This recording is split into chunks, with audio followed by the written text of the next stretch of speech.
प्यारे दोस्तों, आज हम आपको नेक हाफिज कुरान लड़की का एक ऐसा वाकया सुनाने वाले हैं जिसे सुनकर आप हैरान रह जाएंगे।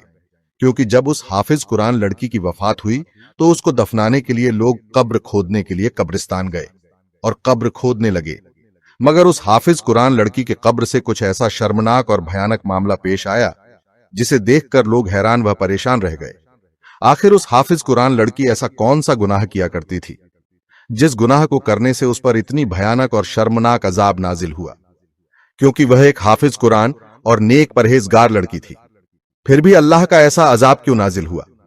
इस मुकम्मल कहानी को जानने के लिए हमारे साथ आखिर तक रहिएगा, तभी आपको पूरी कहानी समझ में आएगी। तो चलिए आज की यह इबरतनाक वाकया को सुनते हैं।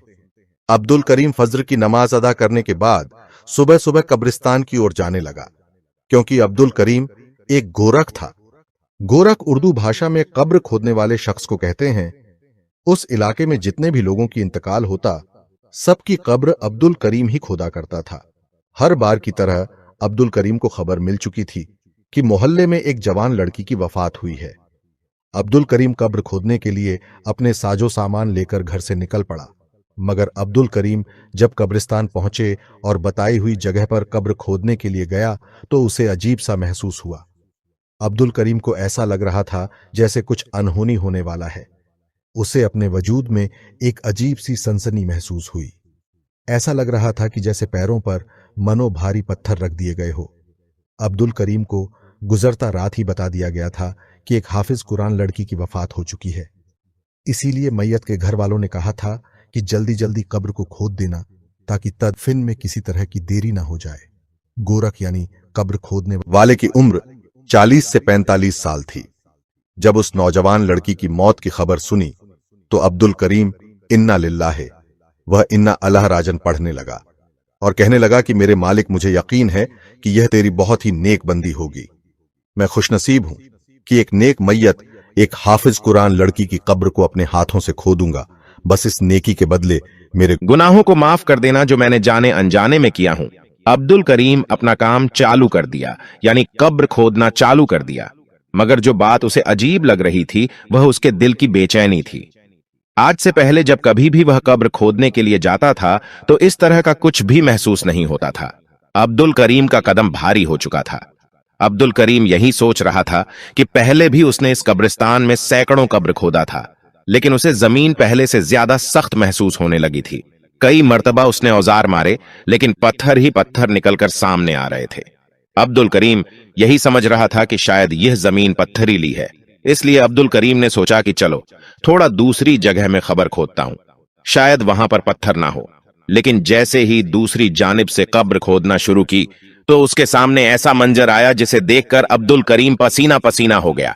अपनी आस्तीन से माथे पर आया, पसीना साफ करने लगा और सोचने लगा कि या इलाही, यह क्या है? मैं कुछ भी समझ में नहीं आ रहा है। इस कब्रिस्तान में सैकड़ों कब्र आज से पहले खोद चुका हूं, लेकिन आज से पहले कभी भी इस तरह का मंजर मैंने नहीं देखा। अब्दुल करीम घबराने लगा। घबराहट के मारे दिल की धड़कन ने तेज महसूस हो चुकी थी, मगर गहरी सांस लेता रहा और वहीं एक जगह बैठ गया और पसीना साफ करने लगा। यही सब करते करते अब्दुल करीम का काफी वक्त गुजर गया था, मगर इतने में उस हाफिज कुरान लड़की का जनाजा कब्रिस्तान में दाखिल होता दिखाई दिया। तारीख का शायद पहला जनाजा था, जिसमें मर्दों से ज्यादा 5 साल से लेकर 11 साल के बच्चे शरीक थे। सबकी आंखें रो रो कर सुर्ख हो चुकी थीं। कलमा शहादत उनके लबों पर बुलंद हो रहा था। रो रो कर यही कहते थे कि अल्लाह तुम्हारी मंजिलों को आसान कर दे। उस नेक लड़की की वफात हुई तो पूरे इलाके के बच्चे जनाजे को कांधा देते हुए कब्रिस्तान की तरफ आ रहे थे। यूं लगता था कि जैसे इन बच्चों का बहुत ही करीबी रिश्तेदार इनसे जुदा हो चुका था। जब लोग पूछने के लिए आगे बढ़े तो यह बात सामने आई कि लड़की हाफिज कुरान थी। सभी बच्चों को कुरान पाक पढ़ाया करती थी। अपने उस्ताद के मोहब्बत के खातिर यह सब बच्चे जनाजे में शरीक हुए थे। मैयत तदफीन के लिए कब्रिस्तान में दाखिल हो चुकी थी, जबकि गोरख अब्दुल करीम हैरत और खौफ से कब्र के पास इतने बड़े जनाजे की तादाद को आता हुआ देख रहा था। उसने बड़ों से ज्यादा बच्चों की इतनी ज्यादा तादाद इससे पहले जनाजे की शिरकत में नहीं देखी थी। वह बच्चे यूं रो रहे थे कि जैसे उनकी सगी मां वफात पा चुकी हो। कलमा शहादत जोर शोर से बुलंद था। जब अब्दुल करीम की नजर कब्र पर गई तो उसको बेहद बेचैनी और घबराहट शुरू होने लगी। जिस तरह से जनाजा लाया जा रहा था, यह मालूम होता था कि जैसे यह लड़की बहुत नेक पाक दामन हो, उससे कोई गुनाह